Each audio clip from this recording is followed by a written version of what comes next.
Bonjour les gars, j'espère que vous allez bien aujourd'hui.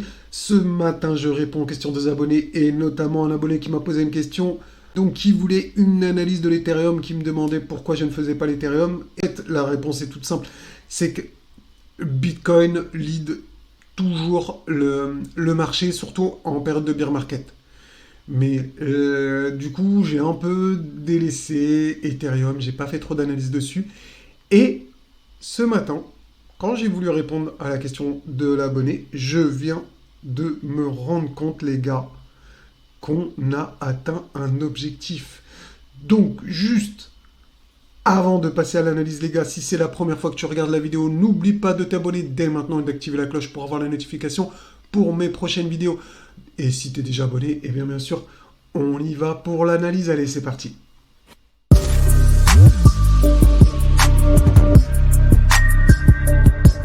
Comme sur le Bitcoin, bien évidemment, donc vu que je n'ai pas fait d'analyse sur l'Ethereum, mais vous pourrez le deviner, on a également le Bear Flag Pattern, donc la pattern qu'on a vu maintes et maintes fois sur ma chaîne. Donc au niveau de l'analyse technique, donc sur le Bitcoin, on a bien un Bear Flag Pattern, bah on l'a également sur l'Ethereum. Mais à la différence du Bitcoin, donc ça c'est Bitcoin, donc le Bitcoin, on a atteint l'objectif en log, je vous avais dit, donc on a été dedans. Donc on va y revenir par la suite. Mais sur le Bitcoin, si vous regardez, on n'a pas atteint l'objectif final à 12 318 dollars. D'accord. On a atteint l'objectif 1 qui était à 26 000. Ok. Donc oui, oui, c'est bien ça. Donc c'est bien 26 000. L'objectif 1 était à 26 000 et l'objectif final était à 12 000. Donc on ne l'a pas atteint, mais on a atteint l'objectif log pile poil dedans. Donc l'objectif log, c'est ce rectangle jaune. Comme on a ici, c'est la même chose. Ok les gars, c'est le même parallèle. Ça revient à la même chose. C'est pas le même tracé parce que c'est pas les mêmes calculs. Mais sinon, c'est exactement la même chose. Et sur Ethereum, par contre, on a atteint l'objectif final du Bear Flag. Ok. Donc quand même. Donc à moins de rentrer vraiment en crash, d'aller chercher les fonds d'investissement, de liquidation directement, c'est possible. Mais là, vraiment, ça commence à devenir tentant. Quand je vois qu'on a atteint vraiment des objectifs, je me dis qu'un rebond serait le bienvenu. Enfin, bienvenu, entre guillemets. Mais en tout cas, franchement, l'Ethereum qui touche l'objectif 1 du Bear Flag, Bitcoin qui a atterri dans son objectif log, qui a tapé son objectif 1. Il y a quand même, en termes de localisation, c'est plutôt pas mal, les gars, c'est plutôt pas mal. Donc, on n'a pas de signe de bottom, je vous le précise, hein, on n'a pas de signe de bottom, mais je ne jetterai pas la pierre à celui qui achète aujourd'hui, par exemple, hein, je vous dis des conneries, mais par exemple aujourd'hui, mais qui place un stop. Si tu places un stop en bas ou un petit peu en bas, ou enfin, que tu as une stratégie là pour acheter, c'est pas débile quoi. Il y a quelque chose, les gars, il y a quelque chose. On atteint des objectifs, on peut rentrer en phase de capitulation et tout exploser à la baisse. C'est pour ça qu'il faut mettre un stop. Mais ça, on peut acheter. C'est pas parce qu'on achète qu'on va gagner forcément, mais le risque en vaut la chandelle. Le risque commence à vouloir le coup. Vous voyez ce que je veux dire?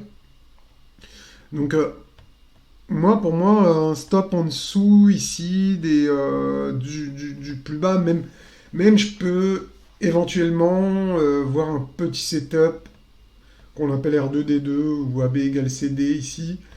Donc avec un stop sous les 10 050 et un objectif à 1330. Mais normalement l'entrée elle se fait ici à 1123. Alors je vous place le ratio risque. Donc l'idéal ce serait de rentrer là. Tac tac, on va voir ensemble ensuite le prix. Donc le prix d'entrée serait 1120. Ok, avec un objectif à 1330, donc ça nous fait un ratio normalement de 3. Là on voit de 97, mais théoriquement c'est 3. Donc si on laisse un peu de marge pour le stop, ouais, ça fait 2,97 ou 3. Donc voilà, oui, c'est... Donc il n'y a pas de... Je vous précise, hein, les gars, il n'y a pas de signe de bottom à proprement dit, il n'y a pas eu de développement d'une figure de bottom, mais en termes de localisation, bah, on est pas mal, on est pas mal. Notamment sur Ethereum qui a été cherché loin. Et en termes d'objectifs de rebond, alors, je vais juste enlever ça. Voilà. Je vais mettre un retracement de Fibo ici. On va simuler qu'ici c'est le point bas.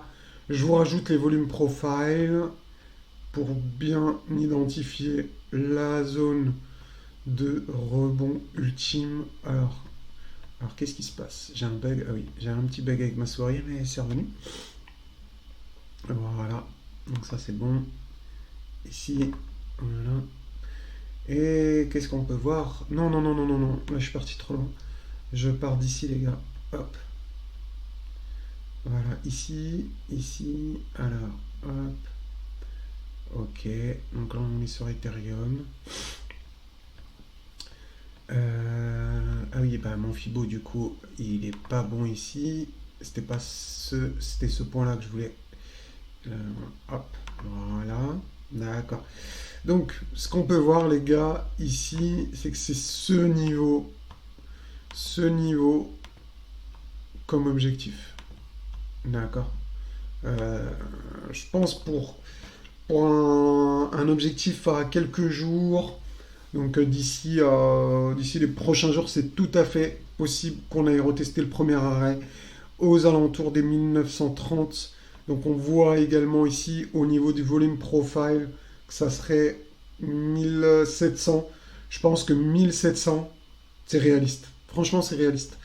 C'est réaliste. Donc 1700 sur Ethereum, pourquoi pas? Pourquoi pas? Une structure de bottom serait plus intéressante, mais je vois qu'il y a une pattern ici il y a une reversal pattern ici. Vous voyez? Alors je vous explique très rapidement, je vous fais un gros zoom sur la reversal pattern, les gars. Restez bien attentifs. Restez bien attentifs. Donc la reversal pattern, elle est super simple.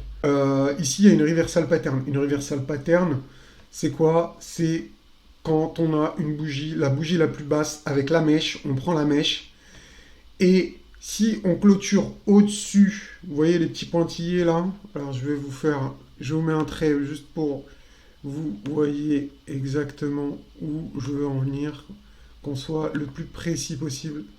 Ici les gars, alors je mets les mains, tac, là, voilà. Vous voyez les petits points? Vu qu'on a clôturé ici, on a une reversal pattern. Donc le truc c'est que on peut rentrer ici, en tout cas sur ce niveau 1100, avec un stop ici à 887. Enfin, il y a plusieurs méthodes pour rentrer en tout cas.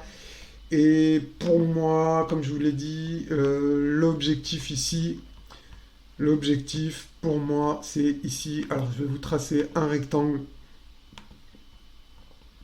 Voilà pour Ethereum.